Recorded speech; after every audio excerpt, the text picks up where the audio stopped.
Welcome back, anatomy students. We are going to revisit the appendicular skeleton. You might remember that the whole skeleton has 206 bones.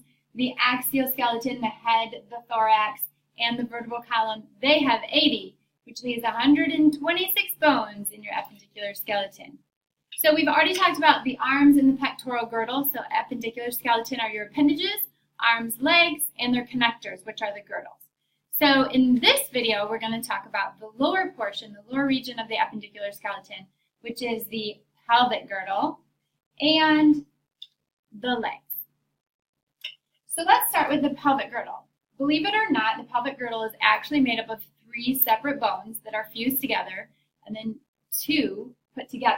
So what you typically think of as your hips, when you put your hands on your hips or your belt goes around your hips, this is called your ilium. So the ilium is the superior portion of the pelvic girdle. You're sitting on your ischium. So the ischium are these 2 circle-like projections off to the back side here. Muscles of your leg attached there, like your hamstring attaches to your ischial tuberosity. It's just kind of fun to say that. And then in the front, this bony projection in the front, and if you were fell on your bicycle maybe and you went flying forward, you probably crashed your pubic bone on the center bar of your bicycle. So I like to use that example because I know I've done that and I cracked my pubic bone doing it. So the 3 of those together, here's one by itself. The 3 of these bones together is called an os coxa. So you have 2 os coxa that make up your pelvic girdle, and each has an ilium, an ischium, and a pubic symphysis. So the pubic symphysis is a cartilaginous joint that connects the 2 os coxa together. One of the features they look at when comparing male and females and trying to identify an unknown skeleton might be looking at the arch of the pubic symphysis. So if it is greater than 90 degrees, as you can imagine, a female would have to have a larger pelvis in order to be able to fit a baby out the birth canal. And the males will have a less than 90 degree pubic arch, so theirs will be much more narrow. All right, so that's the pelvic girdle, And the pelvic girdle has one other special feature called the acetabulum. So here is the cavity that will fit the lower leg. So I like to think the arms and the legs are quite analogous to each other. Your pectoral girdle, we talked about the glenoid cavity fitting the head of the humerus, and now you have the acetabulum that fits the head of the femur. So that would be a special feature you want to know about. Now in the lower legs, I would say that they are also analogous to the upper arm. So you have 1 upper arm bone, 1 upper leg bone, 2 lower arm bones, 2 lower leg bones. You have wrists and ankles, metacarpals, metatarsals, fingers, phalanges, toes, phalanges. So once you know the upper, I think it's pretty easy to learn the lower. Okay, so here we have our femur bone. The femur bone is the longest, strongest bone of the body, so that's its claim to fame. We've used it a number of times to show a condyloid projection, so a knuckle-like projection. And the head of the femur is quite obvious as well. So then that will fit with the tibia.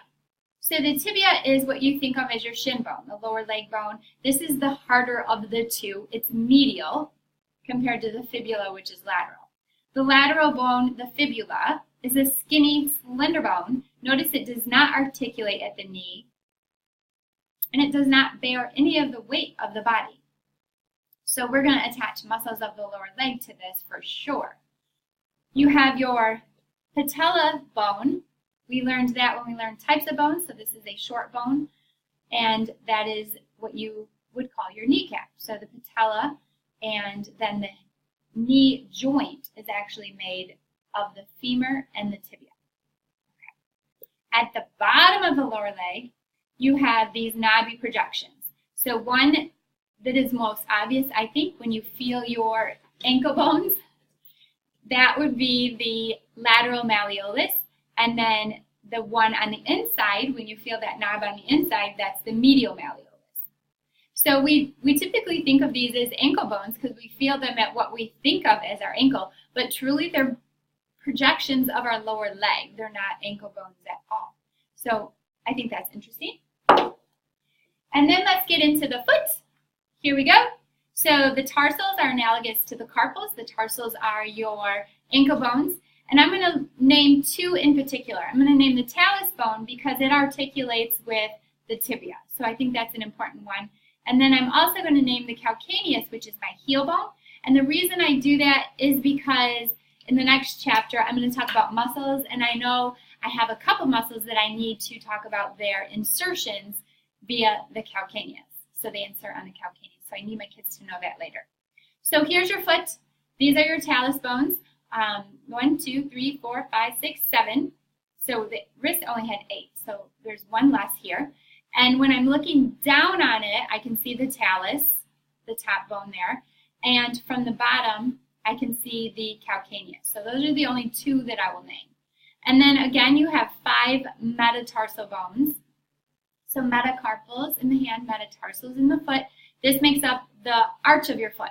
Some of us have very flat arches, and we maybe need to get some supports in our shoes. Some of us have really high arches. And at the end here, we have 14 phalanges, just like we had 14 phalanges in the hand. 3 in the last 4, and 2 in the big toe. And the big toe is called the hallux.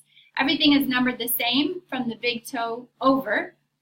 And so the phalanges 1 through 5, or the metatarsals 1 through 5.